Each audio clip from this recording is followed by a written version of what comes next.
이제 지금까지 발표해 주신 여러 발표자들을 전부 단상 위에 모시고 여기 계신 분들이 그동안 질문을 하셨던 우리 채팅방에 올려주셨던 답변을 이제 하나하나 받으려고 합니다. 사실 뭐 마지막에 발표해 주신 가상인간부터 그리고 오늘 기술 분야에 종사하고 있는 김상윤 박사님의 여러 가지 NFT에 대한 최신 트렌드, 그 밖에 현실의 패션과 디지털을 접목하고 계신 유니피 대표님의 여러 가지 내용들을 바탕으로 많은 질문들이 지금 채팅방에 올라와 있는 상태인데요. 이런 내용들을 바탕으로 이제 본격적으로 여러분들이 궁금하신 내용들을 하나하나 풀어드리려고 합니다. 그러면 지금까지 발표해 주셨던 5분의 발표자들을 무대로 다시 한번 모시도록 하겠습니다.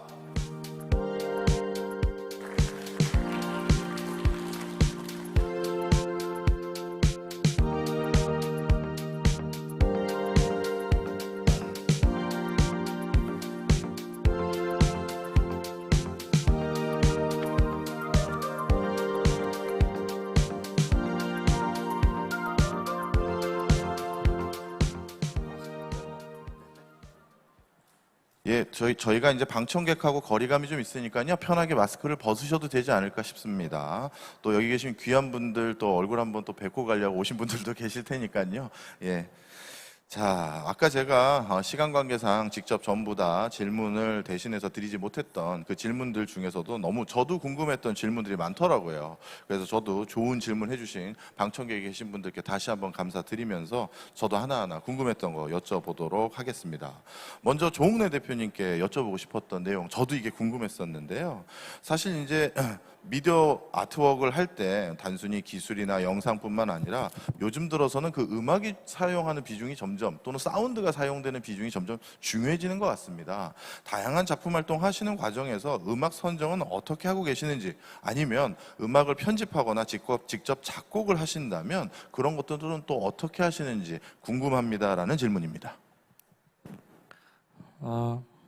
예, 사실 아까 제가 보여드렸던 특히 현장에서 보면은 그 제 작업들이 대부분 다 사운드가 들어가 있습니다. 그래서 그 사실은 그 우리가 오감적인 체험을 하기 때문에 특히 아까 뭐 메타버스나 이런 쪽은 이제 온라인에서 그 1대1로 그 나한테 전달이 되는 매체라면 지금 저희 뭐 제가 하고 있는 작업 종류는 그 굉장한 현장감이 있거든요. 공간에서 직접 체험을 통해서 하기 때문에 그 오감 요소 중에 사실 사운드가 갖고 있는 요소가 엄청나게 비주얼보다도 강력할 수 있거든요. 그래서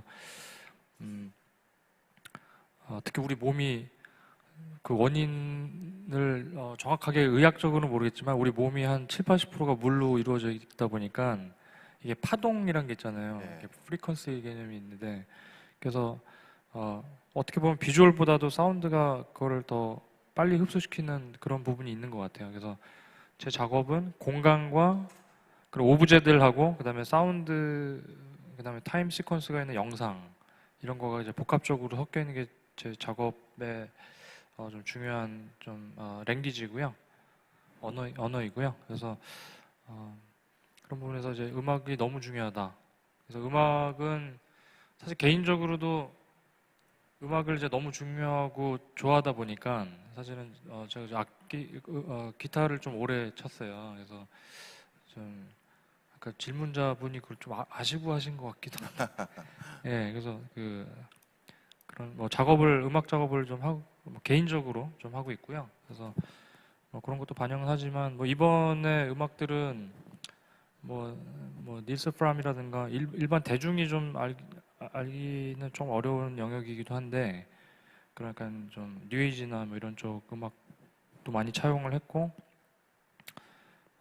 아까 말씀드린 그 분위기, 그 톤 뭐 이런 것들에 맞게끔 항상 사운드가 좀 열려 있습니다. 그래서 뭐 저희 회사 오셔도 우리 직원들한테 이제 음악이 공기라고 제가 표현하거든요. 그래서 저희 회사는 항상 음악이 좀 틀어져 있어요. 어느 공간에 가도, 심지어 그 복도에도 예, 음악을 좀 틀어놓고 좀 거기에 좀 젖어들게끔 하는 거를 좀 습관화하고 있고요.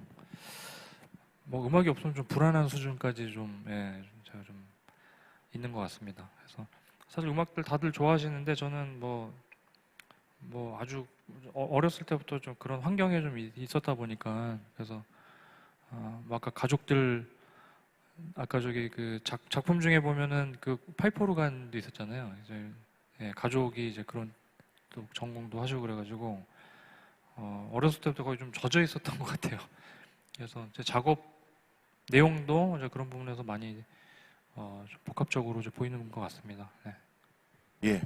사실 뭐 우리 조홍래 대표님 말씀을 들어보니까 점점 우리 디자인 분야가 디지털과 접목되면서 디자이너가 갖춰야 될 소양이 점점 늘어나는 것 같아요. 이제 기술에 대한 이해뿐만 아니라 음악, 사운드에 대한 이해까지 요구되는 세상이 왔고 이러다가는 진짜 온도라든가 촉감이라든가 다른 요구까지도 지속적으로 더 강화될 것 같아서 야, 숙제가 많아지고 있구나라는 생각을 더더욱 많이 듣게 됩니다.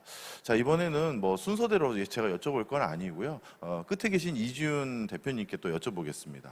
사실 가상인간과 관련된 다양한 프로젝트를 저도 옆에서 보게 되면서 여기에 대해서 좀 상반된 시각들이 좀 있더라고요. 근데 제가 가진 하나의 시나리오는 사실 디자이너들이나 디자이너가 무엇인가를 구현할 때 상당히 많은 협업이 필요한데 그때 우리가 요구되는 게 누군가의 뭐 셀럽이라든가 유명한 방송인 또 그에 못지않은 어떤 시각적인 어떤 뭐랄까요 완성도가 높은 누군가를 활용해야 될 때가 있거든요. 그런데 그런 협업이 잘 이루어지기 어려운 엔트리 레벨의 디자이너들은 정말 뭔가를 멋지게 보여주기가 참 제한됩니다. 근데 이런 가상인간이라는 어떤 여러 가지 리소스들을 활용한다면 진짜 메타버스 상황에서 내 패션이라든가 내 제품이라든가 이런 거를 더욱더 많이 자연스럽게 보여줄 수 있는 기회라고 생각해서 저희는 더 큰 기회라고 생각하고 있어도 될지 그걸 여쭤보고 싶었어요.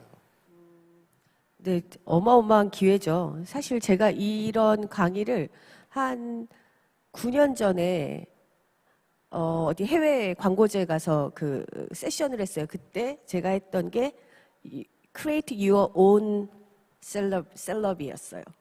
그러니까 배우들 너무 힘들게 하잖아. 개런티 너무 비싸고. 그래서 한번 뜨고 나면 두 번째 찍을 때 막 달라지고 또는 스캔들 너무 많이 있어서 이 너희들 제품에 힘들어지고 뭐 여러 가지 뭐 이제 말도 안 듣고 막 그렇지 막 이런 왜냐하면 광고에서 굉장히 비싼 개런티를 차지하거든요. 그때 이제 저희는 애니메이션을 계속 해왔었기 때문에 제가 2000년대 초반부터 뭐 원더풀 데이즈부터 뭐 에그콜라 뭐 이러고 지금 레드슈즈까지 하면 저희 회사에서 늘 제작을 해왔기 때문에 사실 애니메이션이 제일 어렵습니다. 여러분들 보기에는 뭐 영화 보면 트랜스포머나 뭐 아바타나 이런 게 있는데 토이스토리나 슈렉 이런 것들은 만화 영화를 생각해서 더 쉬울 거라고 생각할 수 있는데 제일 어려운 게 애니메이션이에요. 생명을 불어넣어야 되는 것이. 그러니까 하나님이 창조주가 신이 사람을 그렇게 쉽게 만들지 않았어요.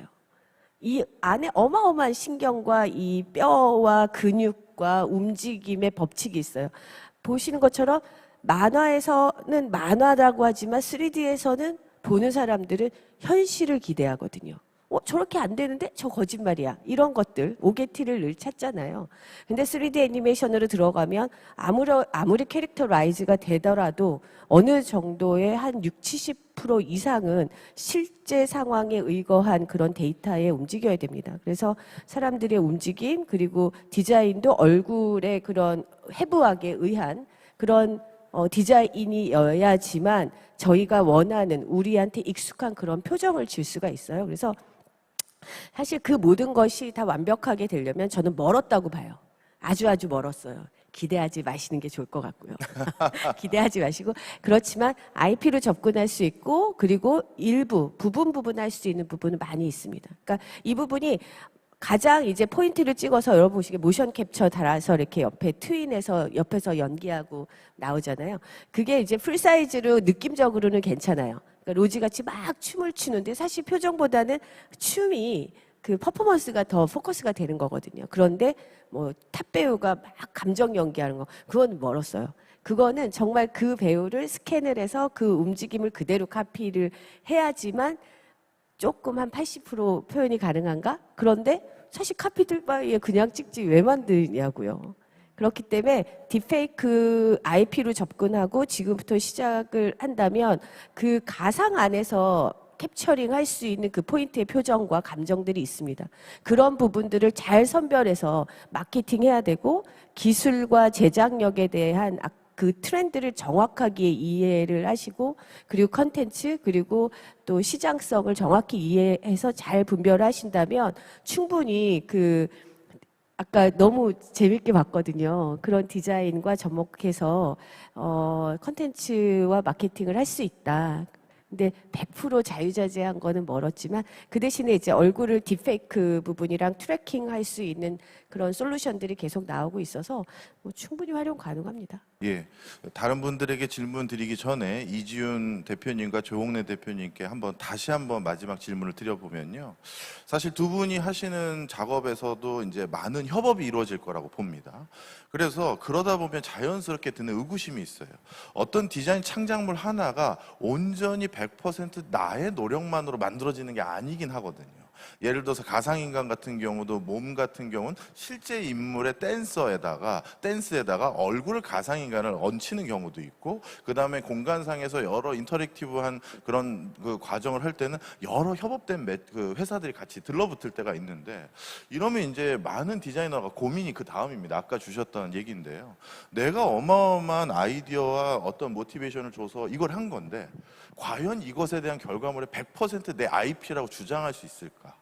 그리고 이거를 반드시 내 IP라고 얘기할 수 있는 그런 어떤 근거나 카테고리를 나누거나 포션을 나누는 건 어떻게 해야 될까? 이제 이런 고민들이 실질적으로 시작되기 시작했거든요. 그럼 공간상에서 사운드는 어떤 작곡가의 노래가 들어갈 것이고 그게 적지 않은 비중이 들어간다고 방금 말씀해 주셨고 이제 이런 것들이 아마 앞으로 우린 디지털 디자인이 트렌드가 변화되기 시작하면서 지속적으로 담론을 나눠야 될 것 같은데 현장에서는 어떻게들 대응하세요? 궁금합니다. 예.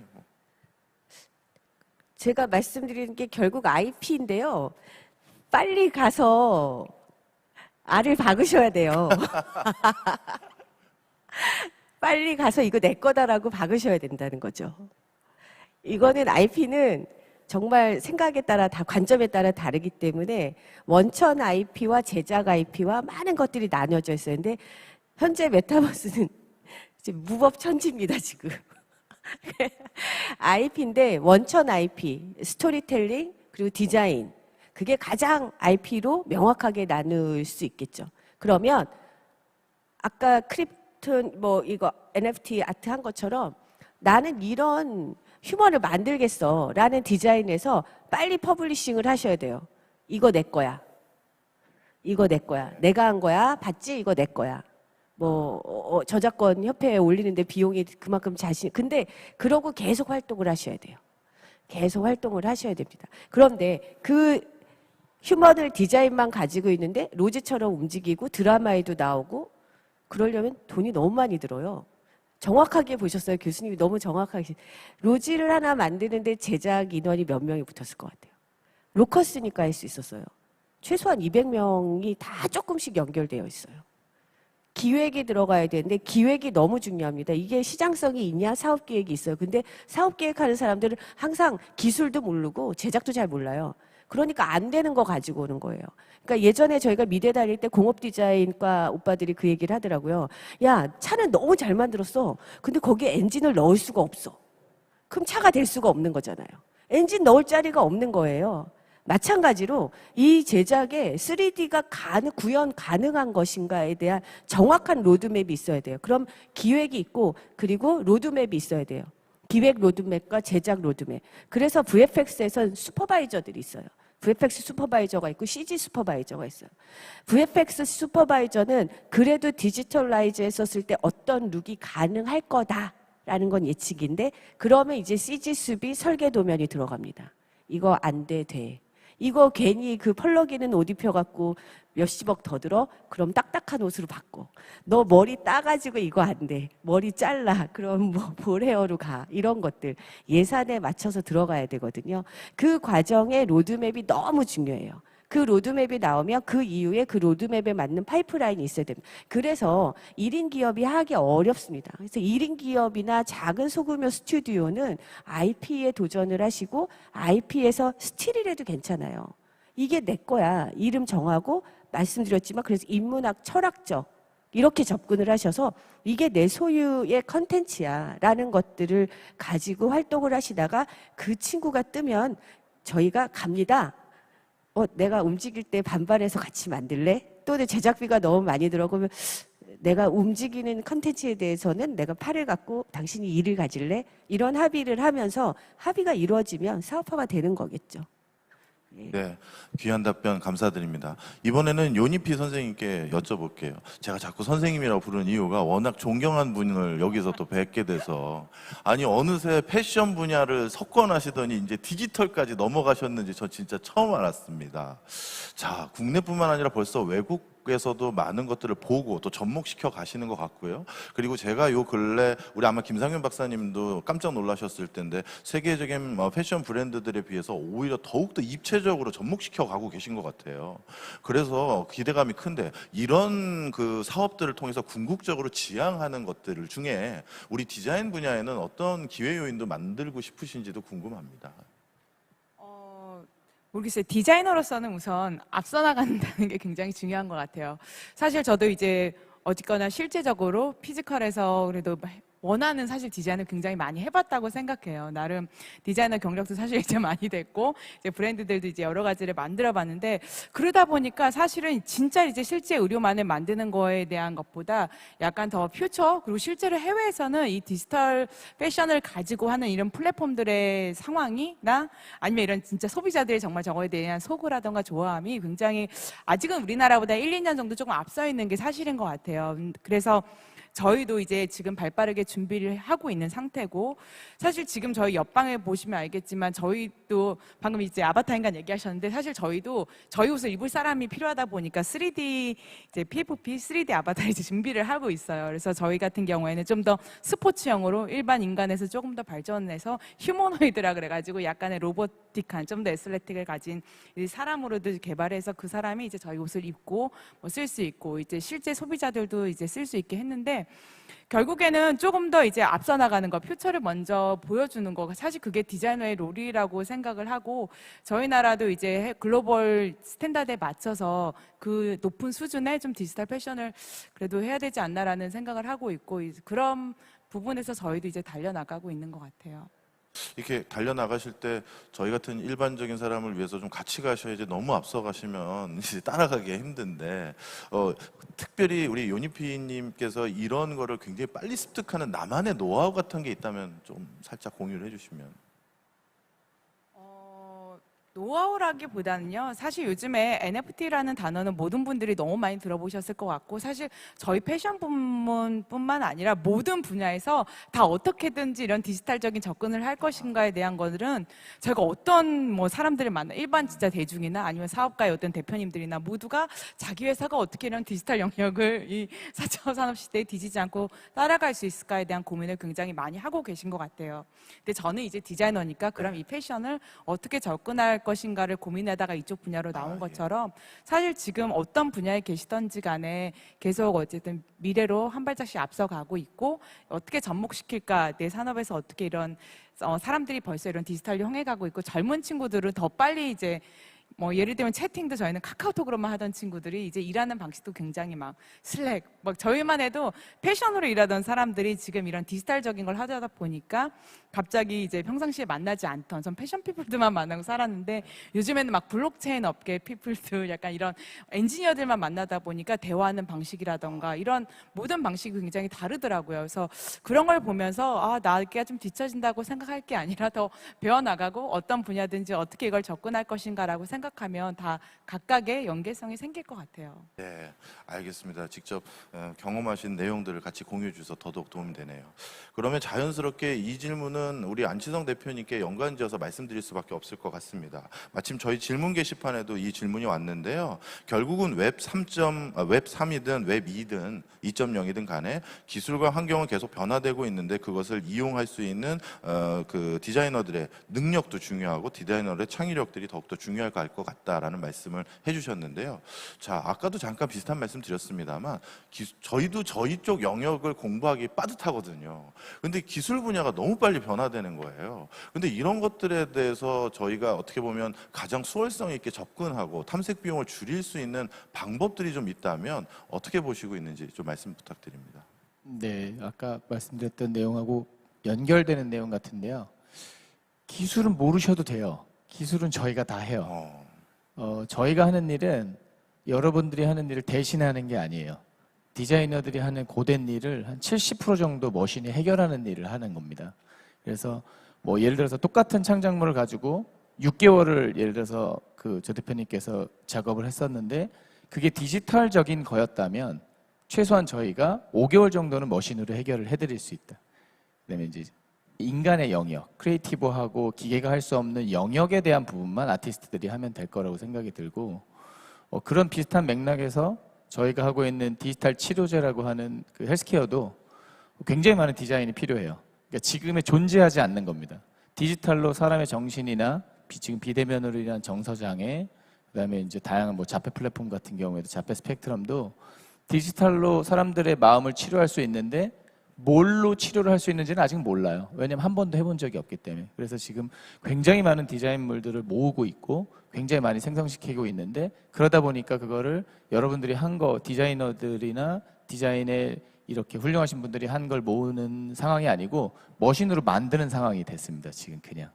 그러니까 이제 미완성된 거예요. 한 70% 정도만 완성된 걸 막 널어놓고 있는 상태라서 오히려 이제 그런 것들을 가져다가 IP로 만드셔서 이러한 치료제로서 이 음악을 바꿔서 쓰면 진짜 치료가 됩니다로 이제 들어가는 영역에 앞에 있다고 생각을 합니다. 그래서 공부를 하셔서 컴퓨팅 뭐 머신러닝을 하시겠다면 안 될 것 같고요. 관심과 이걸 가지고 내가 지금보다 훨씬 더 좋은 속도와 좋은 완성도 가진 창작물을 만들기 위해서 어떤 기술을 가진 사람들을 만나는 게 좋을지 정도를 조금 더 이렇게 관심을 가지시는 게 중요할 거라고 생각합니다. 네, 그렇네요. 진짜 그게 가장 더 어떻게 보면 합리적이고 효율적인 접근 방법인 것 같습니다. 자, 그래서 마지막으로 저희들하고는 가장 블러드가 다를 거라고 생각드는 컴퓨터 공학과 교수님인 김상윤 교수님께 여쭤보겠습니다. 저희는 저희들 유관 분야에 계신 많은 분들하고는 어떻게 보면 조우하면서 디자인의 여러 변화가 어떻게 흘러가고 있고 직면되고 있는지를 알고 있는데요. 정작 디자인 바깥에서도 이런 메타버스라고 해야 될까요? 가상인간이라고 해야 될까요? 다양한 기술들이 접목되면서 디자이너들을 더욱더 많이 필요로 할 것 같습니다. 그런데 그 정작 밖에 계신 분들은 디자이너를 필요할 때 잘 수급받을 수 있는지, 그 다음에 수급을 받았을 때 그분들과 협업을 하려고 했을 때 약간의 애로사항들이 있다면 어떤 건지 그런 걸 얘기해 주시면 아마 나중에 협업하실 때 도움이 되실 것 같아요. 일단 한마디로 하면 언어가 다르죠. 공학에서 얘기하는 그 언어는 이제 프로그래밍의 세계, 좀 인풋이 있고 아웃풋이 있고 중간에 과정이 있습니다. 이런 어떤 기존에 요구하는 사항이 무엇이고 그걸 어떻게 알고리즘으로 구현을 해야 되고 결과가 어떤 가치를 제공하는지를 이런 이제 단계적으로 설명을 해야 되는데 디자이너분들은 좀 추상적이고 감각적인 접근을 하죠. 그래서 언어의 차이로 인해서 소통이 잘 되지 않는 거, 이게 하나의 좀 제약 사항인데 이 부분들은 지금 접점을 많이 찾아가고 있다고 봅니다. 지금 오늘 대표님들 제가 강연 들어보고 깜짝 놀란 게 이렇게 기술에 대한 이해를 저만큼도 하고 계신다라는 자체가 상당히 이 분야가 이제는 융복합적으로 돌아가고 있다. 뭐 이런 부분에서 충분히 지금 해결이 되고 있는 부분들인 것 같아요. 네. 네, 알겠습니다. 마지막으로 저희들에게 꿈과 희망을 주시네요. 자, 오늘 여기 계신 많은 분들께서 정말 가장 프론티어한 각각의 분야에서 디자인과 그리고 디지털 변화되는 핵심적인 기술들을 활용해서 많은 퍼포먼스들을 하고 계십니다. 여기 계신 분들이 어떤 일을 하고 계시고 어떤 지금 일을 지향하시는지 모르겠습니다만 우리나라 탑티어에 해당되는 이분들의 여러 가지 성찰이 부디 하시는 일에 도움되셨으면 좋겠고요. 저희 서울 디자인 재단에서 그리고 한국 디자인 단체 총연합회는 이러한 유사한 포럼이나 세미나를 지속적으로 열면서 아까 여기 계신 분들이 결국 다른 사람과 계속 콜라보를 하고 협업을 하고 소통을 하고 나눠야 되고 공유해야 된다는 얘기를 많이 해주셨는데 그런 것들을 계속 만들어 가야 되는 게 저희들의 일이 아닌가 생각이 듭니다. 오늘 늦은 시간까지 이렇게 끝까지 자리해 주신 분들께 다시 한번 감사드리고 무엇보다 시간이 누구보다 금쪽 같은 분들인데 이렇게 많은 시간 내주신 거 제가 머릿속에 다시 한번 감사드립니다. 감사합니다.